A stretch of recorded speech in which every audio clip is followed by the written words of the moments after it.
దక్షిణ కాశీగా ప్రసిద్ధిగాంచిన వేములవాడ శ్రీ రాజరాజేశ్వర స్వామివారి సన్నిధానంలో ప్రతి సంవత్సరం 3 రోజుల పాటు అంగరంగ వైభవంగా మహాశివరాత్రి జాతర నిర్వహిస్తున్నారు. ఈ తరుణంలో ఈ సంవత్సరం కూడా 3 రోజుల పాటు అంగరంగ వైభవంగా నిర్వహించేందుకు ఆలయ ఈవో వినోద్తో పాటు జిల్లా అధికారుల సమన్వయంతో జాతరను విజయవంతం చేసేందుకు పక్క ప్రణాళికతో ముందుకు వెళ్తున్నారు. అయితే ప్రస్తుతం మనతోనే రాజన్న ఆలయ ఈవో ఉన్నారు. అసలు ఎలాంటి ఏర్పాటు చేస్తా ఉన్నారు, గతంతో పోల్చుకుంటే ఇప్పుడు ఎలా జరగనున్నది అనేది తెలుసుకుందాం. చెప్పండి సార్, అసలు ఎలాంటి ఏర్పాట్లు చేస్తారు, ఎంతమంది భక్తులు వచ్చే ఆస్కారం ఉందని అంచనా వేస్తా ఉన్నారు, లడ్డు ప్రసాదాలు ఎన్ని లక్షల వరకు సిద్ధం చేస్తా ఉన్నారు, ఎలాంటి భద్రతా బందోబస్తును భక్తులకు ఇబ్బందులు లేకుండా చేస్తా ఉన్నారు? మహాశివరాత్రి జాతర వేములవాడ రాజరాజేశ్వర స్వామి వారి దేవాలయంలో 25వ తారీఖు నుండి 27వ తారీఖు వరకు 3 రోజులు కూడా అత్యంత వైభవంగా సాంప్రదాయబద్ధంగా నిర్వహించడానికి అన్ని ఏర్పాట్లు చేయడం జరుగుతుంది. ఈ యొక్క దాదాపుగా ఒక 4 లక్షల మంది భక్తులు ఈ 3 రోజులు వచ్చి స్వామివారిని దర్శనం చేసుకుంటారని చెప్పి అంచనా వేయడం జరిగింది. దానికి తగ్గట్లుగానే ఏర్పాట్ల గురించి జిల్లా కలెక్టర్ గారు ఇప్పటికే 2 దఫాలుగా వారు అన్ని యొక్క శాఖ అధికారులతోటి చర్చించి వారు ఏ శాఖ ఏ పనులు చేయాలి అనే వారు దిశానిర్దేశం చేశారు. ఆ దిశానిర్దేశానుసారంగా అన్ని డిపార్ట్మెంట్లు కూడా ఇక్కడే దేవస్థానం దగ్గర ఉండి వాళ్ళందరూ కూడా పనిచేయడం జరుగుతుంది. ఈ యొక్క వచ్చే భక్తుల కోసం అని చెప్పి ఈ క్యూ లైన్ లో విస్తరణ చేశాము మేము. తర్వాత ఎటువంటి ప్రమాదాలు జరగకుండా కూడా అన్ని చర్యల్లో భాగంగా పోలీస్ డిపార్ట్మెంట్ ఎస్పీ గారితో కూడా మేము సంప్రదించి వారి యొక్క సూచనల ప్రకారం ఎంట్రీ పాయింట్స్, ఎగ్జిట్ పాయింట్స్, తర్వాత క్యూ లైన్లలో భక్తులను ఏ రకంగా మనం అనుమతించాలి అని వారు సూచనలు ఇచ్చారు. ఆ ఒక సూచనలకు అనుగుణంగా ఆ క్యూ లైన్ కూడా విస్తరించడం జరుగుతుంది.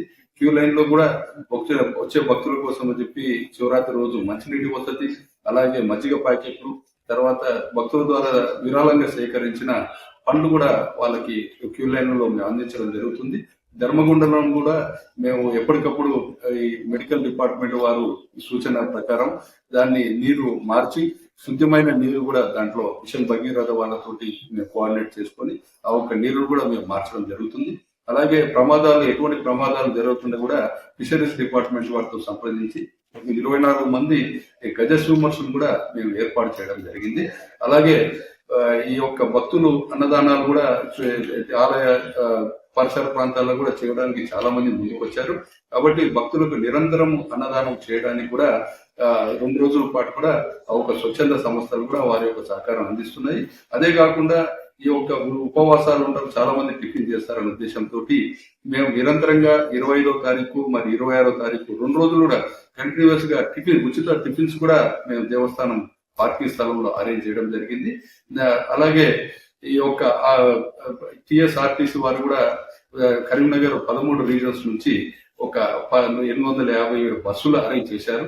అలాగే అక్కడ బస్ స్టాండ్ లో దిగిన భక్తులు ఇక్కడ దేవస్థానానికి రావడానికి వారికి ఉచిత బస్సులు కూడా మేము అరేంజ్ చేయడం జరిగింది. 3 days ఉచితంగానే ఉంటాయి.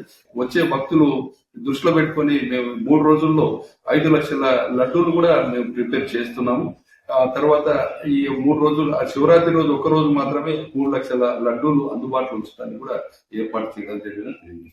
అంటే ప్రతి సంవత్సరం ఘనంగా శివార్చన కూడా నిర్వహిస్తా ఉన్నారు. ఈ శివార్చనకు సంబంధించిన ఏర్పాట్లు ఎలా ఉన్నాయి, ప్లస్ అనుబంధ దేవాలయాలు ఉన్నాయి మన వెల్లోడు రాజన్న ఆలయానికి, నాగపల్లి లక్ష్మీనరసింహ స్వామి ఆలయం కావచ్చు, భీమేశ్వర ఆలయం కావచ్చు, బద్దికొచ్చం ఆలయం, వాటికి సంబంధించి వచ్చే భక్తులు ఈ 2 రోజుల్లో రాత్రుల్లో జాగరణ చేస్తారు కాబట్టి వారి కోసం అని చెప్పి మేము సాంస్కృతిక శాఖ వారితో డైరెక్టర్ గారితో కన్సల్ట్ చేశాము. వారు దాదాపుగా ఒక 700 మంది కళాకారుల లిస్టు కూడా వారు సిద్ధపరచడం జరిగింది. ఆ ఒక్క కళాకారులతోటి శివార్చన వేదిక దగ్గర దాదాపుగా ఒక 10 నుంచి 15,000 మంది ఆ ఒక్క కూర్చొని వీక్షించడానికి కూడా ఆ ఒక్క ఏర్పాటు కూడా మేము చేయడం జరుగుతుంది. ఆ 2 రోజులు మాత్రం కంటిన్యూస్ గా ఈవినింగ్ 6 o'clock మొదలై ఎర్లీ మార్నింగ్ 5 వరకు కూడా ఒక సాంస్కృతిక కార్యక్రమాలు కంటిన్యూస్ గా నడుస్తూ ఉంటాయి. అలాగే ఈ యొక్క ఆలయానికి అనుబంధంగా నాంపల్లి లక్ష్మీనరసింహ స్వామి, భీమేశ్వర ఆలయము, కేదారేశ్వర ఆలయము, నగరేశ్వర ఆలయము, బద్దిపోచమ్మ ఆలయం అని ఈ యొక్క ఆలయాలు కూడా ఉన్నాయి. భక్తులు ఇక్కడికి దర్శనం చేసుకున్న తర్వాత మళ్ళీ ఆ ఒక్క ప్రదేశాలకు వెళ్ళి ఆ స్వాముల వారిని దర్శనం చేసుకోవడం ఆచారంగా వస్తుంది. కాబట్టి ఆ ఒక్క దేవాలయాల్లో కూడా క్యూ లైన్ వసతి, మంచినీటి వసతి, తడక పందిళ్లు కూడా ఏర్పాటు చేయడం జరిగింది.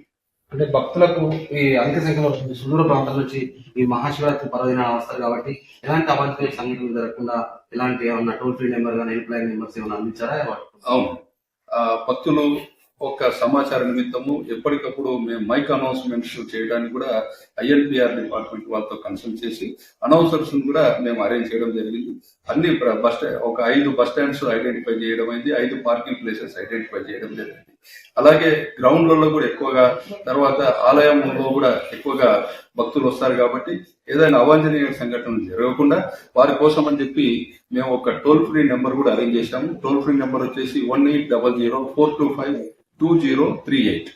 ఈ నెంబర్ కి కాల్ చేస్తే ఇమీడియట్ గా పోలీసు వారు అలాగే దేవస్థానం అధికారులు కూడా తప్ప స్పందించి వారికి కావాల్సిన నీడ్స్ కూడా చేయడానికి సిద్ధంగా ఏర్పాటు చేశారు. చివరిగా ఒకటి ముఖ్యంగా కోడి మొక్కుల వారు వెంబడ రాజేశ్వర స్వామి, ఈ కోడి మొక్కులకు సంబంధించి అధికంగా భక్తులు సామాన్యంగా దర్శనం సమయంలో కూడా అధిక రద్దీ ఉన్న నేపథ్యంలో చాలా వరకు కోడి టికెట్లు ఇబ్బంది పడతా ఉన్నారు. ఈ మహాశివరాత్రి ఇలాంటి కోడి టికెట్లకు సంబంధించి పూజకు సంబంధించిన వివరాలు మేము ఇక్కడ కోడే టికెట్ లైన్ వచ్చేసి ఒక దాదాపుగా 6,000 నుంచి 7,000 మంది నిలబడేటట్టుగా లైన్లలో ఉండేటట్టుగా మేము క్యూ లైన్స్ కూడా విస్తరించడం జరిగింది.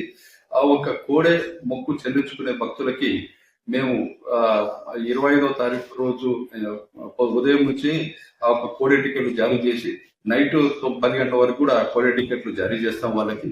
అలాగే మళ్ళీ ఎర్లీ మార్నింగ్ 5 o'clock నుంచి 26వ తారీఖు రోజు 5 o'clock నుంచి వాళ్ళ కోడి టికెట్లు జారీ చేసి ఇంకా అది నిరంతరంగా ఆ ఒక శివరాత్రి వెళ్ళేంత వరకు కూడా కంటిన్యూస్ గా కోడి టికెట్లు ఇచ్చి ఆ ఒక భక్తులందరినీ కూడా సంతృప్తిపరుస్తామని చెప్పి తెలియదు.